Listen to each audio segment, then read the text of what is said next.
Hello and welcome to another edition of Pulp Picks. My name is Patrick. I'm Fritz. And we're here with this year's last Pulp Picks. Our reading recommendations for New Comic Book Day. And we've got 3 really good ones. It's, again, another really solid week of comic books. So let's get right to it before the year changes. Fritz, what do you got? Yeah, so I've got Immortal X-Men 18. This is the last issue of the series. I'll get into a little bit more of that at the end. Burning it down. Yeah, literally, if you know where the series, where like kind of the setting for a lot of the series has been recently, yeah, things tend to get burned down there. Yeah, but as you can kind of tell from the cover, we're seeing like the final machinations of Mother Righteous. She's been kind of like a recurring threat through like on the back half of the Krakoan era. Quick thing on her, she's not exactly like a sinister clone. She's more like a clone of his wife, but she's just as messed up and evil as he is. Don't worry about that. Yeah. But yeah, we kind of like learn like what her like whole scheme of like trying to kind of like sacrifice Krakoa for these like magical things to like become like even more powerful. Turns out that she's been working on this a lot longer than like ever. This is the kind of issue where people realize like there's been inklings of like what kind of threat she might be, but now it's just like oh she's like playing the long game and she's playing to like go real big with it. Like she's aiming for like Dominion, which has been like kind of like the existential threat hanging over the X-Men for this entire era. And this issue you get to find out if maybe she gets that. Maybe she does, maybe she doesn't. Maybe there's still a lot of fighting and punching going on because it's a superhero comic. You never get enough of that. Right. You get some fun Xavier and Sinister hanging out. Sinister's like in his brain now. Which neither of them is happy about that situation. I can imagine. Yeah, and this issue, it's a very fun little. It's not quite a send off because this is the last issue of Immortal X-Men. It's clearly saying up for the next 2 like X-Men things that Kieran Gillen is doing, Rise of the Powers of 10 and X-Men Forever. Powers, I believe, comes out next month, actually, so you can get signed up for that. Yep. And X-Men Forever is in March, which I think people can start signing up for the stuff that comes out in March now. I believe that the solicits are out there. Yeah.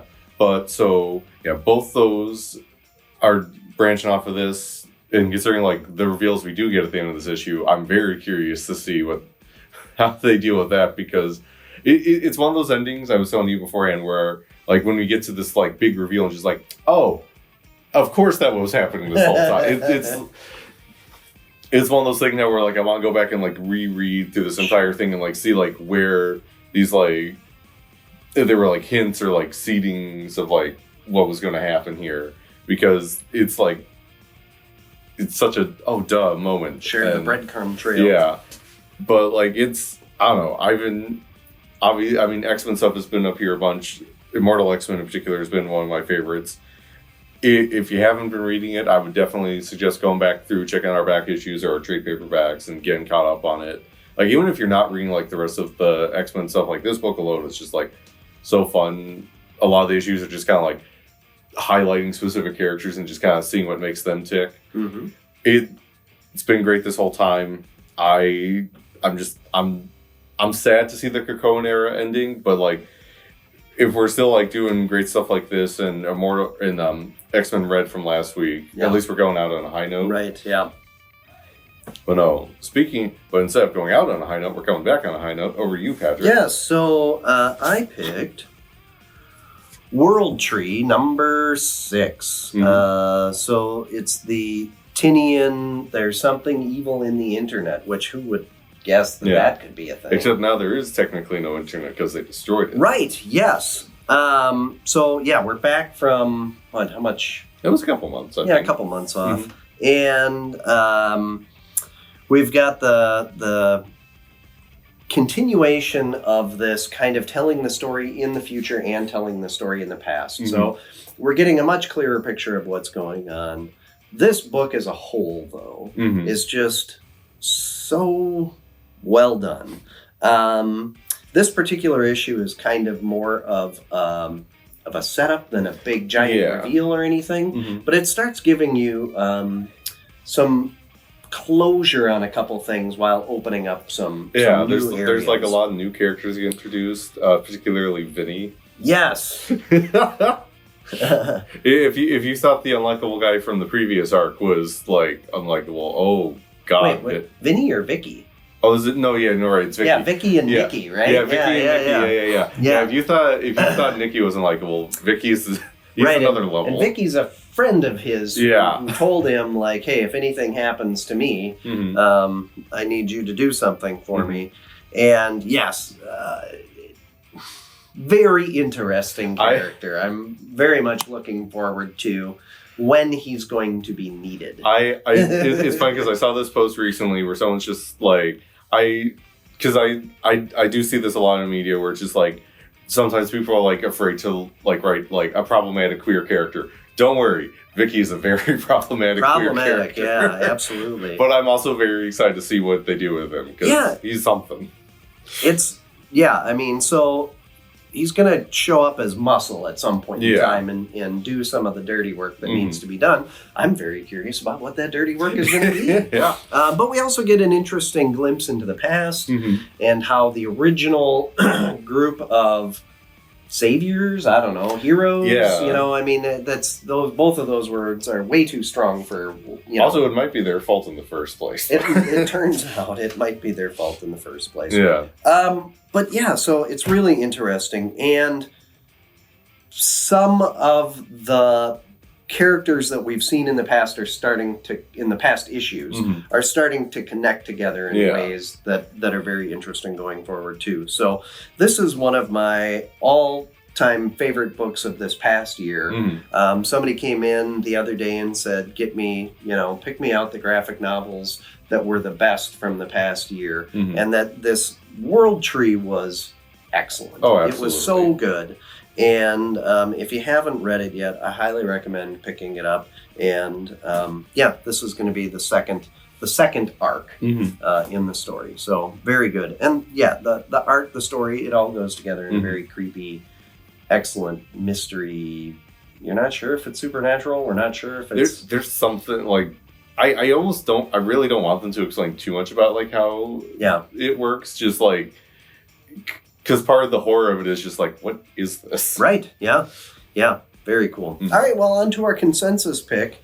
This one was pretty easy this week. Yeah, like I'm pretty sure last week we said like, spoiler alert, when this comes out, it's probably going to be on. Yeah. But yeah, it's Duke #1, the first of like the kind of G.I. Joe stuff from Image's Energon universe that they've been doing with Transformers and Void Rivals.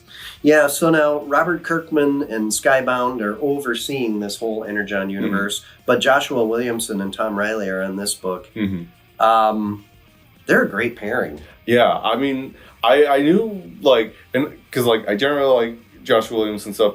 Tom Riley, for context, for both of them, Williamson, he's currently doing Superman and Green Arrow over at DC. Yep. Riley, he did a Thing mini-series at Marvel a couple years ago and the Ant-Man series a couple years ago. I think at least the Ant-Man one definitely showed up on here once or twice. Yeah, the Sarah was a big fan. Oh, yeah. Yeah, I mean, we all were, but in particular. Yeah, but so, like, you've like got some like real A-list talent being thrown at this, and it shows. Like, it's excellent. So I really love how everything is being tied together in the Energon universe in a way that works organically. It doesn't feel forced. It doesn't feel like a gimmick, but it also kind of modernizes everything and has it make sense. I like one of the things I love is like, I guess minor spoiler, like it does reference the events of like the Transformers comic, but like that doesn't really matter to like what the actual story is about, because it's about Duke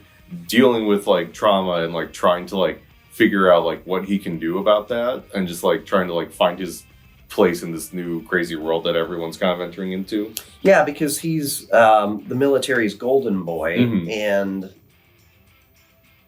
something's not right, and he knows it. So it's causing problems and friction. And he meets up with a group of people that kind of have similar experiences, and it gets very interesting very fast. Great action. The Tom Riley on this book just really did it for me. It's like that great cross between almost kind of an animation type of feel, but also... I think I've compared his stuff to like Chris Samney and Alex Toth before. Yeah, and Darwin Cook is a real close example too. Mm-hmm. Yeah, and Samney and Cook are two of my all-time favorites, and Tom Riley is very quickly making that list. Yeah, like whenever we get to, because at some point they're going to announce just like an actual like ongoing GI Joe title. Yeah, if they have him on the art, that'd be fantastic. Oh yeah, I would definitely be down with that. Mm-hmm. And then also at the end of this, you get another chance to read the preview for Cobra Commander if you haven't read that yet. And the preview alone on that is worth the price of admission. Considering what they're doing here, and like Williamson talks about it in the back matter, where he's just like, we don't want to just like have it be like, oh, the same G.I. Joe comic you've been reading for like 40 years now. Like they do want to like do something a bit different with it. And considering like the cool different stuff they do with this, I'm very curious to see what they do with Cobra soon. Yes. Yeah. Well, and we've seen in Transformers, the Decepticons are definitely darker and more realistic and gritty. we see the bad guys in here are definitely darker. Right, yeah. Yeah. Which is awesome. IDW tried doing a relaunch on G.I. Joe a few years ago. They did a couple Joe relaunches. Yeah, the most recent one fell really, really flat. So I'm glad to see this one being taken so seriously and such a good story. Yeah. It's worth telling a good story. So let's just do it. Yeah, and like I'll be honest, full disclosure, like obviously I'm a huge Transformers person. There's a reason it keeps ending up here. I've never been like too big of a Joe's guy. Like I've tried to get in here and there and just like it's never clicked. Like this, I don't know, this one might do it for me. Like this is just such a fun introduction to like the character of Duke and kind of like a setup for this like universe of these like kind of like special ops people. I think that I honestly thought the time for anything G.I. Joe relevant was past because it was such a product of its era. Yeah. And they've got me hooked. I'm very, very interested, and I know that all the folks at Comic Club are very interested in this one too. They're super jazzed. So yeah, this whole Energon universe is just selling like crazy. Oh yeah, so it's hot across the country. I think we've got like maybe a variant or two of issue 3 of Transformers. Oh, we just got some more in. Oh, cool. Yeah, so we've got some issue 3 on the shelf. So if you missed Transformers issue 3, I think we've got 3 or 4 copies on the shelf right now. Yeah, they just came in yesterday. So yes, excellent. Well, as always, we will be back next week in the new year with more picks. In the meantime, be sure to get down to the store and check out all the other great comics that are on the wall. Like, follow, subscribe, share these, comment, all of that good stuff. And we will see you in the new year. Have a very, very safe and happy New Year's. And thank you for joining us.